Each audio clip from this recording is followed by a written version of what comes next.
Good evening, and thank you for joining us this evening. This evening I'm going to talk about my latest book, which is called Turkey and Second World War Wargamers Guide. So we'll have a few slides to start us off. Okay. So the guide essentially came from my original book, which was called Chasing the Soft Underbelly, Turkey in the Second World War, published by Helion Books earlier this year. In that book, I had originally written an appendix to it on wargaming. There wasn't enough room in the book, and frankly, it didn't give enough of enough space to do the subject justice. So the idea of the booklet is it will give wargamers who are interested in World War II a new opponent for their established armies, particularly the Axis armies, but it will also deal with some others as well. It's an opportunity essentially to refight battles that nearly happened. Unlike the substantive book, obviously that's based on actual plans and campaigns. For wargamers, we can stretch the imagination and do what ifs, or even stretch into alternative history. The booklet itself is sort of, to give you an idea, it's an Osprey type length book, 66 pages, 23,000 words, with 15 maps and 44 illustrations. Here's the contents to give you some idea of what we're talking about, an introduction to the subject for those who haven't read the substantive book. Wargaming I'll return to. There is a chapter on the Turkish Armed Forces, which I'm not going to cover this evening because there's a separate YouTube video on the channel on that subject. And then we get into the meat of the book, which is the scenarios, and they're broken down chronologically. So we have the early war campaigns, bashing them in the Balkans, which was the French Wargaming plan, which was essentially attacking the Axis through Greece, a replay effectively of the Salonika campaign of World War I. Then we have Bother at Batumi. This was the Masigli affair, which was a French-British plan to bomb the Soviet oil fields of Baku. It became public much later, but there was a lot of pressure at the time, a lot of sensitivity, and both armies, both the Soviets and the Turks, massed troops on the border in northern Turkey. So it certainly could have gone hot. Banzai at Basra is a little unusual in that most people are probably not aware that the Iraq revolt in 1941, before Japan got involved in World War II, was actually financed in part by the Japanese, and there were discussions about them providing military support. So I extend that somewhat with the Japanese sending a task force up the Straits of Hormuz to land at Basra. Chapter 5 is the German plan to invade Turkey, called Operation Gertrude, and I offer a variety of scenario options, usually on a big scale, dealing with the potential Italian, German, and Bulgarian attack on the Turkish army in Thrace. There's also a section on air warfare, but I'll come back to that in a moment. The next chapter is the Soft Underbelly, which is Churchill's shorthand for attacking the Axis through the Balkans. And I offer several ones there. Bridgehead in Albania, I'll come back to that.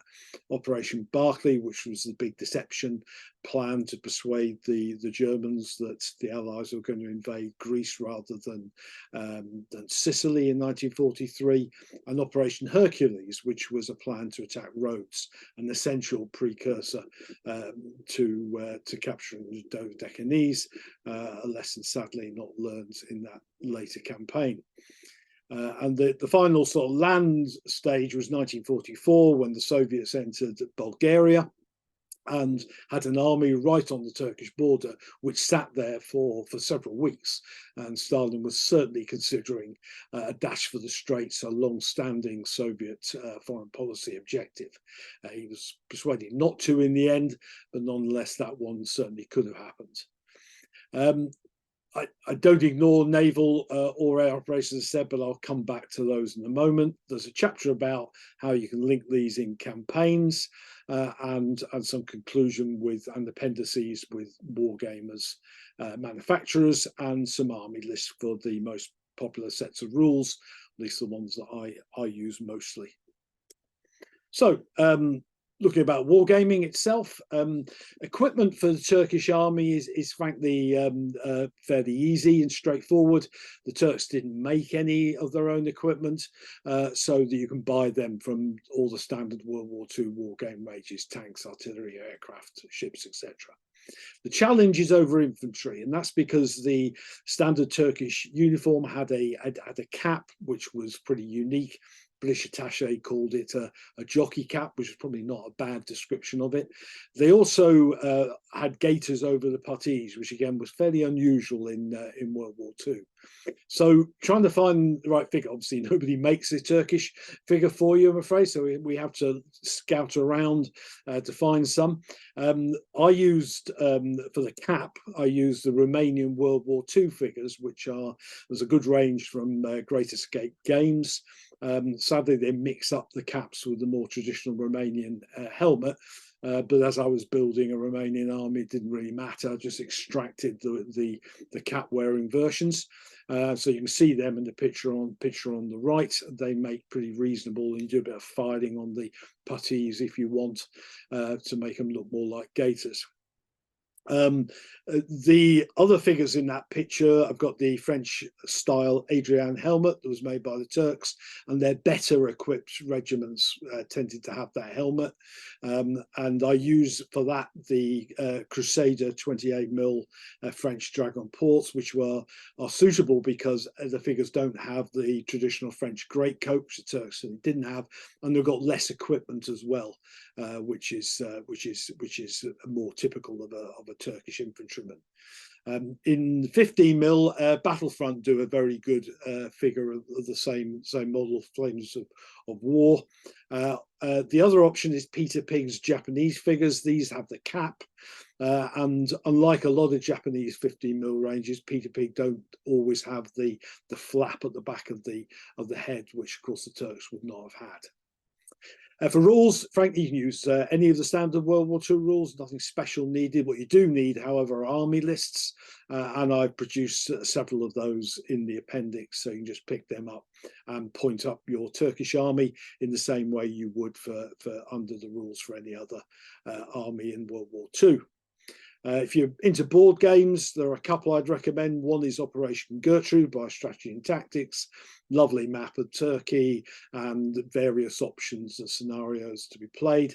Similarly, there's a game by Against the Odds publishers on the War in the Aegean, which again is a lovely map, and you can do the Dodecanese campaigns based on that map as well. Nice simple mechanisms actually in both those games. So if you're put off by board games by them being too complex, neither of these games suffer from that weakness.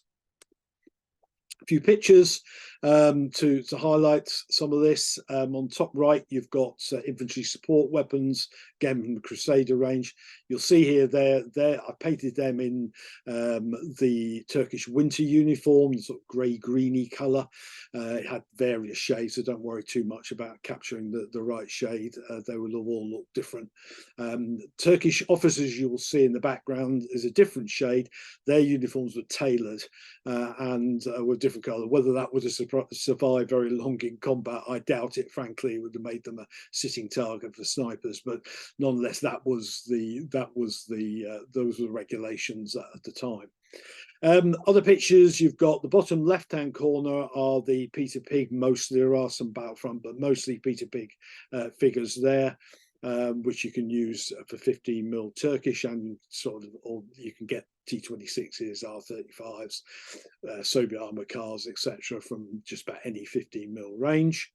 The top left-hand corner are actually 10mm figures, and again, it rather well reflects later in the war the fact that the Turks had armour from most of the combatants. You can see there Valentines and Stuarts. They had some Shermans, and they also had the German Panzer III and IV, which were called the T3 and the T4 in Turkish service, and some recon vehicles in the background. Bottom right is 28mm. These are from the Butler's range. These are 3D printed. And these are the 3 armoured vehicles that made the core of the Turkish armoured division in 1944 that would have faced the Soviets had they invaded. The later Valentine with a 6-pounder gun, the Stuart, and the Dingo armoured car. The bulk of the book covers scenarios, as I've shown in the contents. I've just picked out one example here, Bridgehead in Albania. This was a British 1943 plan to attack Durazzo, which is modern-day Durrës in Albania. The plan was 4 assault brigades would attack the city with support from the partisans coming from inland. And the idea was that there would be a follow-up division as well, and they would move into the rest of the Balkans, linking up with resistance forces, obviously, particularly in Yugoslavia, where Tito's partisans had large-scale forces attacking the Germans. Needless to say, the Americans thought this was bonkers and quite rightly saw that it was Churchill's plan to suck them away from Operation Overlord, the Normandy campaign in 1944. So they resisted it, and it never went ahead. But it's an interesting one.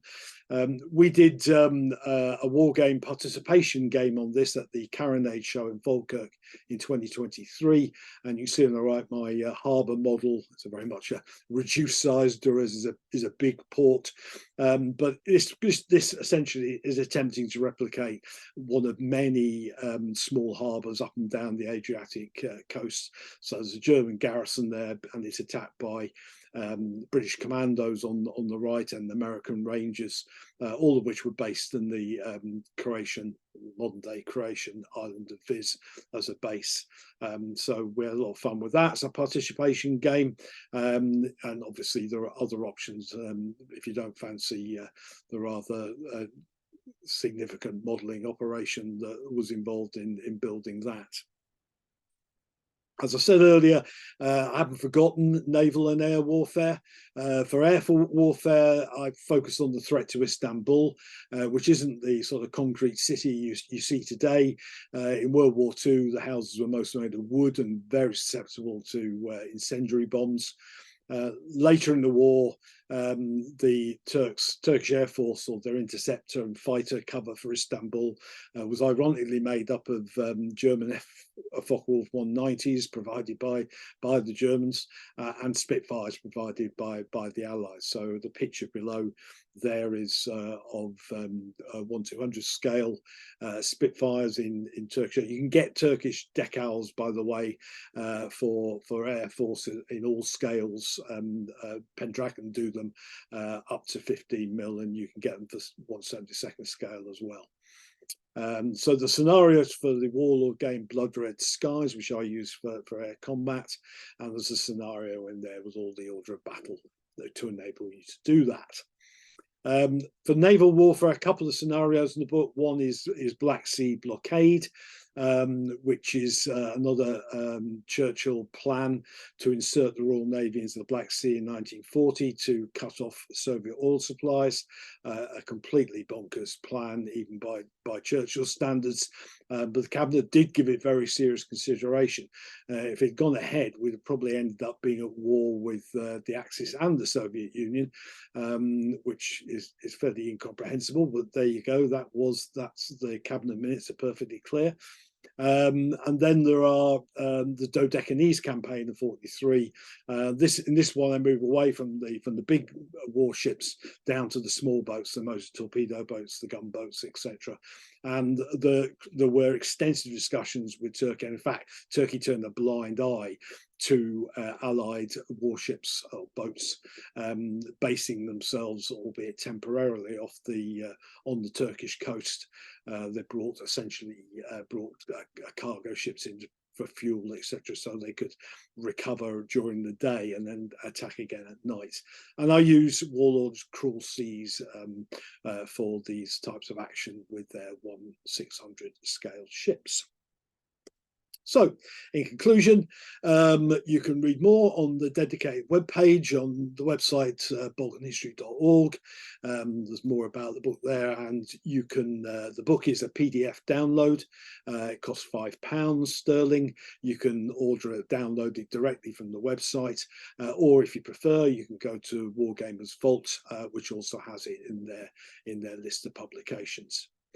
So, I hope that's helpful. It's an introduction. I would encourage people to try something a little different in terms of World War II gaming. Yeah, I enjoy playing all the other campaigns as well, but Turkey offers something different, both in terms of a different opponent, but also in terms of campaigns. So thank you for listening, and I hope you enjoy Wargaming Turkey in World War II.